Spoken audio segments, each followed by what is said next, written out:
각 사람이 눈을 볼 것이고 찐다는 걸 볼 것이고 모든 유수의 사람들이 재림 예수를 보겠다는 것입니다. 영광 중에 오신 예수를 보겠다고 말씀하고 있는 것이죠. 그래서 초림과 재림 예수가 구별되는 것을 우리가 알 수 있습니다.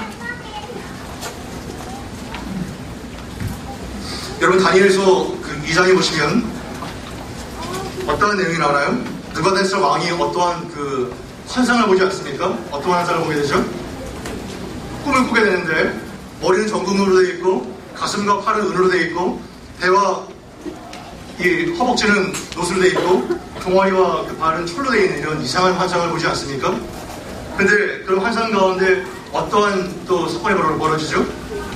또인들이 나타나면서 그 또인들이 그 환상, 그 신상을 다 쳐부수죠. 그 다음에 그 또인들이 태산을 이루게 돼서 영원한 하나님 나라가 어떻게 될 것인지를 말씀해주고 있는 것입니다. 그걸 해석하죠, 다니엘이. 정금은 어떤 나라인가요? 그 당시에 속태에 있었던 바벨론이었고, 그리고 은은 장차 올 페르시아와 노스는 헬라와 철은 로마의 그 시기를 미리 다 예언하고 있는 것입니다. 그러나 이런 나라는 어떻죠? 영원하지 않나요? 영원한가요? 영원하지 않죠. 금이 있으면 은이 있고 또 노시 있고 철이 있는 것이죠. 영원한 것이 아닙니다. 이 땅의 나라는 영원하지 않는다는 것이죠. 그 엄청난 화려했던 그 페르시아와 헬라와 로마가 승승장구할 것 같지만 결국은 망하게 되고 뜨인돌에 의해서 이 뜨인돌은 어떤 것들을 상징할까요? 바로 리빙스턴 산돌이신 그 돌이죠. 돌로 예수님 모사가 되죠. 그 돌이 예수님이 그 모든 나라를 쳐서 태산을 이루어서 영원한 하나님 나라가 완성될 것을 다니엘서에서 미리 예언해주고 있는 것입니다. 요한계시록은 그냥 공중에 붕 떠 있는 것이 아니라 다니엘서와 스가랴서와 에스겔서와 이사야서와 같은 구약의 성경을 잘 알아야 이러한 요한계시록이 해석이 되는 것이죠. 구약과 신약이 연결되어 있는 것입니다. 그래서 바로 하나님 나라가 영원하다는 것을 다니엘을 통해서 미리 말씀해주고 있었던 것입니다. 형태를 보게 되면 묵시와 예언과 계시, 편지의 형식으로 되어 있는데 요한계시록은 참 특이하죠. 다른 것은 뭐 선지서는 예언서고 바울의 서신서는 편지로 되어 있는데 요한계시록은 세 가지를 다 삼중적으로 갖고 있습니다. 첫 번째는 계시입니다. 박해 시대의 핍박과 유혹에 직면한 성도들에게 주어진 상징과 그림 형태로 되어 있는데 정상적인 시대가 아니기 때문에 많은 상징과 그림이 되어 있는 것이죠. 제가 앞으로 내년 초에 이제 중국을 갈 텐데 저를 목사나 뭐 성경을 부를 수 있나요? 절대로 부를 수가 없죠. 추방됩니다. 그때는 저를 이제 선생이나 아니면 뭐 형제나 그렇게 불러야 됩니다. 네. 공산권이기 때문에 정상적인 상태가 아니죠. 마찬가지로 요한계시록이 언제 쓰여져 있나요? 로마의 도미티안의 그 치욕한 그 박해 속에서 쓰여지기 때문에 모든 편지들이 다 검열이 되죠. 네. 중국에도 한 100만 명 이상의 사람들이 그 검열과 보안 작업에 가담하고 있는데 편지나 소포를 보내면 그냥 되는 것이 아니라 다 찢어요. 개봉해서 뭐가 되는 소포 같은 것도 재포상에서 그러지 않습니까? 인터넷도 다 검열이 되죠. 마찬가지로 이때 당시에 계시록이 쓰여졌을 때 요한이 바로 환상을 보고 바로 쓴 것이 아니라 환상을 본 다음에 그 자신의 생각과 신학적인 배경과 이성을 가지고 차분하게 쓴 것이에요. 그래서 이러한 상징과 그림들이 많은 것이죠. 왜냐하면 본인들은 알고 로마 사람들은 모르는 그러한 암호 형태로 쓰였기 때문입니다. 이 편지를 받고 있는 7개는 다 어떤 말을 하는 건지를 다 알았겠죠. 그래서 계시 형태로 쓰여진 것입니다. 두 번째 예언의 형태죠. 일어날 미래에 대한 일들을 예언해주고 있습니다. 또한 편지 형태죠. 역사적인 배경 속에서 7교회에 보내진 편지가 요한계시록입니다. 환상의 내용을 볼까요? 제1환상입니다. 1환상은 7교회 2, 3장을 보여주고 있는데 왜 7이라고 했을까요? 다 아시다시피 7은 뭐죠? 완전수입니다. 그러니까 옛날에도 있었고 지금도 있으며 앞으로 올 모든 교회에 대한 메시지가 다 해당된다는 것입니다. 그래서 에베소 교회부터 라오디게아 교회까지 이러한 예수님의 칭찬과 책망이 우리 모두에게 다 해당되는 것입니다. 물론 두세 개를 겹쳐질 수도 있고 또한 칭찬만 받는 교회, 또한 책망만 받는 교회, 교만을 받는 교회가 다 있었지만 이러한 지상의 교회는 완전한 교회가 아니기 때문에 우리가 이 7교회의 메시지를 새겨드릴 필요가 있는 것입니다. 현재 패턴을 보면 예수님의 모습이 소개되고 있고 칭찬과 희망이 나오고 권면과 약속이 나오고 있습니다. 터키 아시죠? 터키. 유럽이 있고 터키가 이렇게 있어요. 그러면 앱서 사 일 이렇게 되어 있습니다. 네, 이렇게 이제 진행이 돼요. 7개 여기 이렇게 위치하고 있습니다. 실제로 이 지역 가운데 우정국이 활발하게 있었기 때문에 다 연락할 수가 있었죠. 이렇게 현지에 보내주고 있는 것입니다. 에베소 교회를 보시면 에베소 교회는 어떠한 교회인가요? 정말 에베소 교회는 번듯한 교회입니다. 많은 사람들이 부러워한 교회가 바로 에베소 교회였는데 예수님께서 내 행위와 수고와 내 인내를 알고 또 악한 자를 용납하지 않는 분별력이 있었고 참고 견디고 게으르지 않는 이러한 정말 모범적인 교회였습니다. 실제로 에베소 교회는 어떠한 사람이 사역했죠? 사도 바울이 개척했고 그 다음에 디모데가 맡았었고 그리고 아볼로도 좀 있었고요. 마지막으로 사도 요한이 맡았었던 이러한 정말 기라성 같은 많은 주의 종들이 에베소 교회를 담임했는데 그럼에도 불구하고 예수님은 정말 살벌한 이러한 메시지를 그들에게 청하고 있는 것입니다.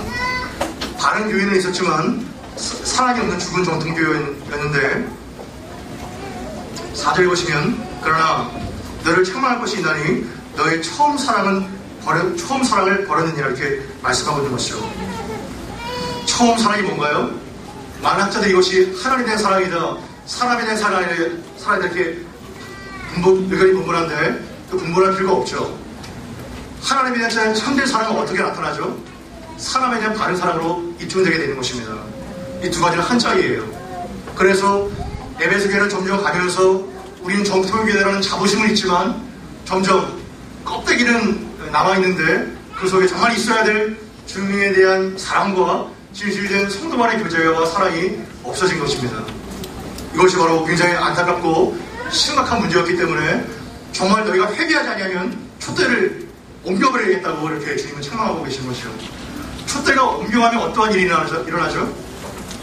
정말 그 모양은 있어요. 그러나 정말 교회가 정말 본질적으로 해야 될 빛을 어둠가운데 비춰야 될 이러한 역할을 상실해버렸기 때문에 껍데기와 자부심은 있지만 정말 교회가 해야 될 복음의 증거와 예수님의 사랑의 전파는 없기 때문에 형식만 남아버린 죽은 교회가 되는 것입니다. 마치 껍데기만은 번데기처럼 내버리게 되는 것이죠. 에베소 교회가 처음 바울이 개척했을 때는 얼마나 사랑이 많았나요? 여러분들 사도행전 20장에 보시면 드로아의 장로들이 다 마지막 바울의 얼굴을 보려고 오지 않습니까? 서로 목을 어긋만고 울지 않나요? 그런 정말 간절한 사랑이 있었지만 시간이 갈수록 이 사람들은 점점 자기 속에서 소워진 것이죠. 우리 교회는 정말 대단한 교회다, 엄청난 전통 있는 교회다 하면서 자신의 자만에 빠지게 되었고 사람을 판단하면서 정죄하면서 정말 그 속에 있어야 될 성도 안의 사랑은 상실되는 것들을 보게 되는 것입니다. 두 번째는 서머나 교회입니다.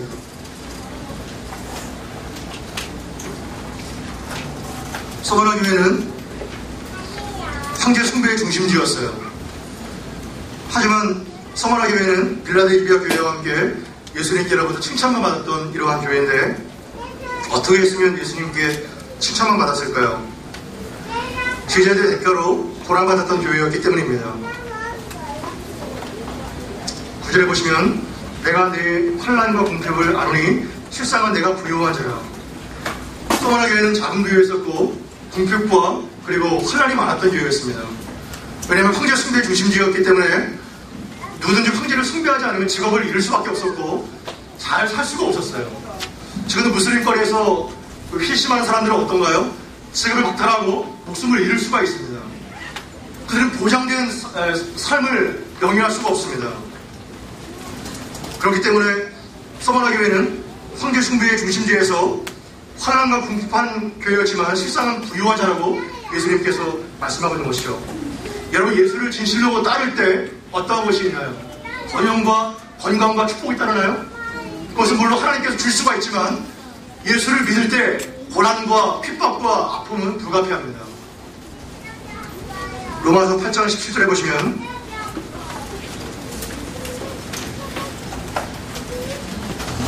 자녀이면 또한 우사 또한 하나님의 우사요 그리스도와 함께한 우사니 우리가 그와 함께 영광을 받기 위하여 모두 함께 받아요 고난도 함께 받아야 될 것이라고 말하고 있는 것입니다. 우리가 그와 함께 영광을 받기 위해서 고난도 함께 받아야 되고 이러한 말씀들은 굉장히 많이 나와 있습니다. 여러분들이 이 땅에 살면서 진실된 믿음을 살 때 억울한 일을 당하고 핍박 가운데 있지만 여러분들의 마음은 정말 여러분들의 마음은 사람이 위로해 줄 수가 없습니다. 오직 예수님만이 참된 위로를 여러분들한테 줄 수 있는 것입니다. 사람의 위로는 한계가 있어요. 너무나도 제한적입니다. 그러나 서머나교회는 이 예수 그리스도의 환난과 예수 그리스도의 이러한 위로와 또 알을 통해서 끝까지 이 고난을 잘 견디었고 너희가 장차받을 고난을 두려워하지 말라고 이렇게 말씀하고 있는 것이죠. 고난이 이제 없을 것이다 이렇게 말씀하신 것이 아니라 몇 사람이 오게 된 시험을 받을 때가 또 더 나았다고 이렇게 말씀하고 있는 것입니다. 그래서 서머나교회에서 어떠한 사람이 나오죠? 사도 요한의 그 수제자인 폴리갑시 순교하지 않습니까? 화형을 당해서. 그래서 서머나교회는 정말 적은 믿음이었고 궁핍과 환난 가운데 있었지만 부유한 교회로 예수님께 칭찬받았던 교회였던 것입니다. 버가모 교회는 그러나 서머나 교회와 반대였습니다. 세상의 문화와 적절하게 타협했던 혼합주의의 교회였던 것입니다. 이 버가모 교회는 충성된 중인 안디바가 순교를 당했지만 그러나 결정적으로 발람의 교훈과 그리고 니고데나 당의 교훈을 주춤으로써 혼합주의가 된 것이죠. 발람과 니고데나 당의 교훈은 뭔가요? 한마디로 말해서 우상을 숭배하게 만들고 은행에 빠지게 만드는 것이 바로 이들의 교리였습니다. 그래서 이들은 하나님과 세상을 경하여 섬겼기 때문에 정말 회개하고 회개치 아니하면 내 입의 검이 너희와 싸우겠다 이렇게 선포를 하신 것이죠. 우리가 적절하게 타협을 하게 되면 그 당시에는 잘 살 수 있고 그 당시에는 위기를 모면하지만 그러나 예수님께서 그러한 모든 태도와 우상 숭배의 형태를 보고 계신 것을 잊지 마십시오. 그러나 우리가 정말 서머나교회처럼 우상 숭배를 거절하고 만몬을 거절하며 살 때 분명한 핍박과 어려움이 있지만 만약에 너희가 이 싸움을 이길 때 두 가지를 주시겠다 약속하셨는데 버가모 교회에 어떤 것을 약속하시죠? 감추어진 만나와 흰돌, 승리를 주시겠다고 말씀하고 있는 것입니다.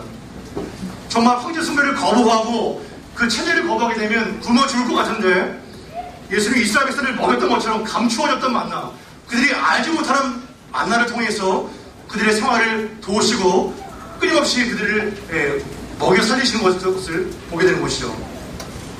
이런 것들을 체험할 때 정말 하나님의 능력과 공급하심을 진짜로 알게 되는 것입니다.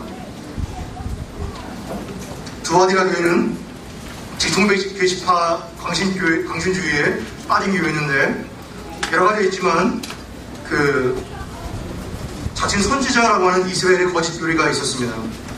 그래서 그 여선지 그 이세벨은 자기가 자칭 선지자이기 때문에 나의 말을 들어야 되고 내가 하나님의 계시를 잘 풀 수 있다고 많은 사람을 미혹했어요. 여러분 이런 사람을 따라야 될까요? 따르지 말아야 될까요? 내가 하나님의 계시를 봤다. 하나님의 계시를 들었다. 이러한 사람들 거의 이단이에요. 많은 요 사이에 그 신비주의와 신사동 운동이 일어나면서 사람들에게 임팩트를 주고 어떠한 충격을 주지만 더 많은 사람들을 미혹에 빠뜨리는 경우가 많이 있습니다. 이 하나님의 말씀은 완전 계시고 최종 계시라고 믿음의 선배들이 얘기하고 있는데 요한계시록 22장 마지막을 볼까요? 요한계시록 22장 마지막 보시면 18절 19절 읽어보시면 같이 한번 읽겠습니다. 내가 이 책에 예언의 말씀을 듣는 각인에게 증거하노니 만일 누구든지 이것들 외에 더하면 하나님이 이 책에 기록된 제 아들을 그에게 도와주실 것이요 말든지 이책의 예언의 말씀에서 제하여버리면 하나님이 이책에 기록된 생명의 나무와 거룩한 성에 참여함을 제하여 버리시리라. 이 말씀을 기억하십시오. 하나님의 66권 말씀은 완전한 계시이자 최종 계시입니다. 이 말씀이 무슨 뜻인지 아시죠? 더 이상의 어떠한 계시의 내용을 플러스할 수 없고 또한 뺄 수 없다는 것입니다. 자의적으로 우리가 카톨릭에 보면 외경이 나오죠. 뭐 바룩이라든가 마카오 배우 뭐 사가라든가 이런 것들은 정경이 아니에요. 외경입니다. 이 요한계시록은 그냥 판타지에 나오는 소설책이 아니라 정말 하나님의 계시의 말씀을 그가 보고 들은 것을 기록한 책이기 때문에 하나님이 정확무한 말씀이라는 것입니다. 누구든지 내가 원하면 더할 수 있고 내가 원하면 뺄 수 있는 이런 것이 아니라는 거예요. 여러분 성경책 말씀 속에 어떠한 것이 줄이고 있죠? 어떠한 것이 줄이고 있어요? 내가 너와 함께하리라, 내가 너를 복을 주겠다, 이러한 말씀만 줄이고 있지 않나요? 그러나 신명기 28장이라는 저주의 말씀과 이러한 18의 말씀은 줄이 쫙쫙 거의 있나요? 그것은 거의 뭐 대충 보고 넘어갈 때가 많죠. 하나님의 말씀은 내가 원하는 것을 주관적으로 더할 수 없고 내가 원하는 것을 취사 선택해서 할 수가 없다는 것입니다. 심판과 축복의 모든 말씀이 하나님께로부터 내려왔고 그 말씀 모두를 우리는 다 듣고 순종해야 된다는 것입니다. 왜냐하면 하나님이 말씀하는 심판과 이런 사망의 말씀조차 축복인 것입니다. 그것을 미리 듣고 회개하여서 그것을 하지 않으면 그것이 우리에게 복이 되는 것이기 때문이죠. 그런 조아리대학교는 이러한 거짓 선지자의 말을 따름으로 인해서 예수님께 큰 책망을 받고 있는 것입니다. 사대교회는 어떠한 특성이 있죠? 1절에 보시면 3장 1절에 보시면 내가 살았다는 하는 이름을 가졌지만 실상은 어떤 교회였어요? 죽은 교회입니다. 죽은 교회. 참 기가 막히죠.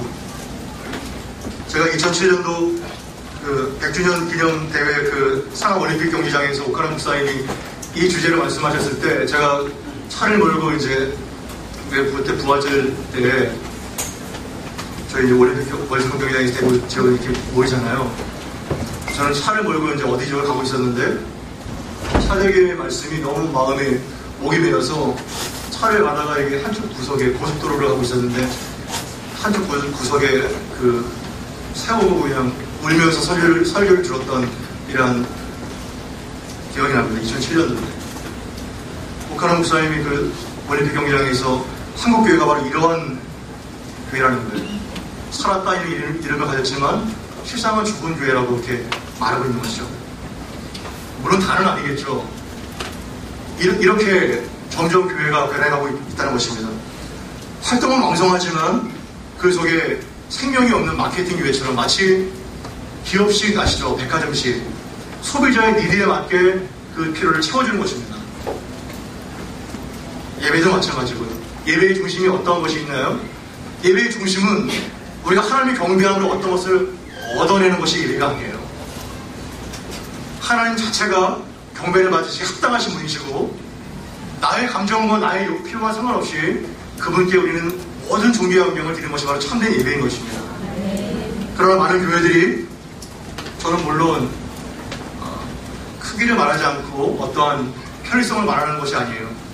그 속에 정말 복음이 있는가 그거를 강조하고 싶은 것입니다. 참된 그리스도의 피 묻은 복음이 그 교회에 선포가 되고 있고 그리스도의 십자가 날마다 선포가 되고 있으며 자신을 부인하고 십자가를 지는 삶을 말하고 있는가 이것을 말하고 있는 것이죠. 이것이 없다면 활동은 무성하고 그리고 행사는 많을 수 있지만 그것이 생명을 살릴 수 없다는 것을 마치 박제된 교회 같이 그렇게 될 수가 있다는 것입니다.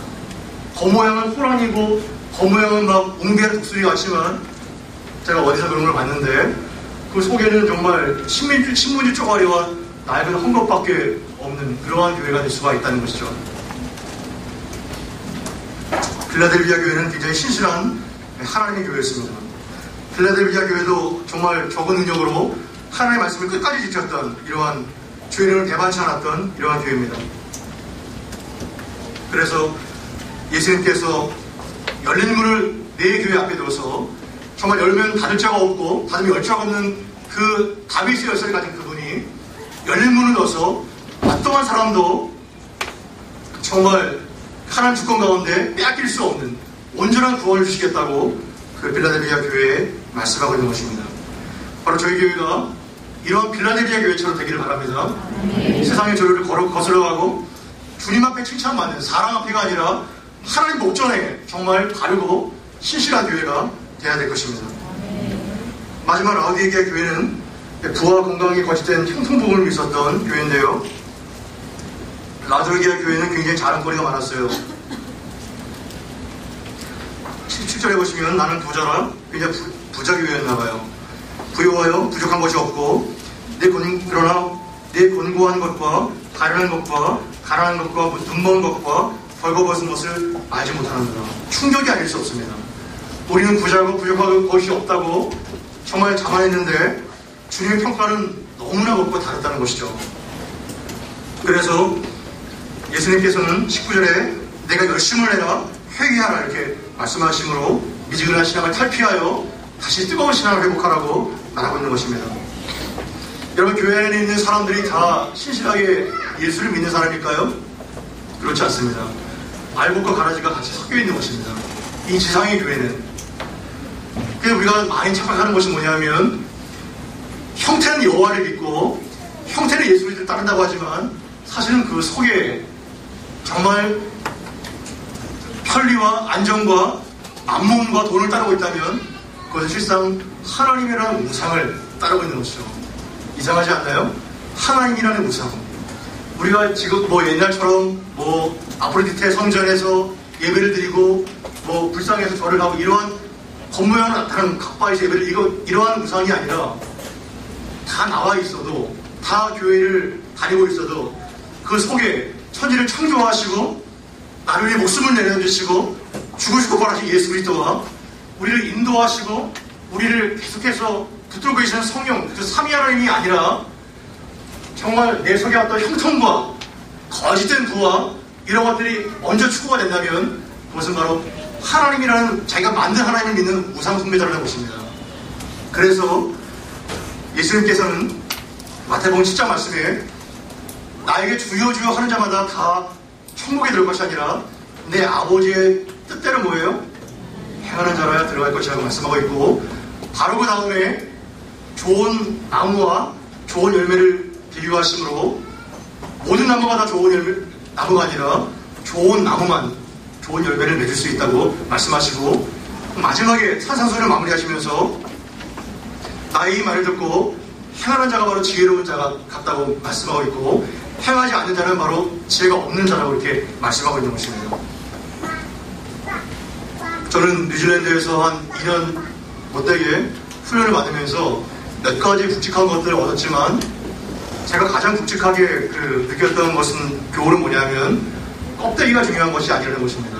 타이틀은 목사고 타이틀은 선교사고 타이틀은 정말 신실한 중직자로 보이지만 정말 그것이 중요한 것이 아니라 그가 갖고 있는 속사람, 제자됨, 성도됨 이것이 얼마나 중요한지를 정말 많이 느끼게 됐어요.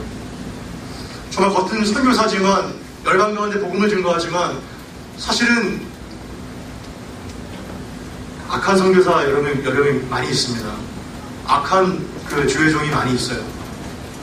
저는 모르겠어요. 제가 다 판단할 수 없지만 그날과 그때에 많은 목회자와 많은 선교사와 많은 중직자들이 예수를 올바로 믿지 않는 많은 사람들이 지옥에 있을 거라고 저는 생각합니다. 저는 정말 그렇게 믿고 있어요. 껍데기가 아니라 타이틀이 아니라 그 속사람의 신앙 고백 그리고 그 사람이 정말 어떠한 신앙으로 이 땅을 살고 있는가 그것이 정말 중요하다는 것입니다. 타이틀이 아니에요. 타이틀이요. 저는 목사와 선교사 이전에 그냥 한 정호입니다. 오늘도 하나님의 긍휼이 필요한 한 양의 물건이에요. 타이틀과 어떠한 포지션이 그 사람의 구원을 장담할 수가 없고 정말 피 묻은 십자가를 믿는 그 사람의 진실된 신앙의 고백이 바로 예수님의 참된 입맞은 자가 되는 것입니다.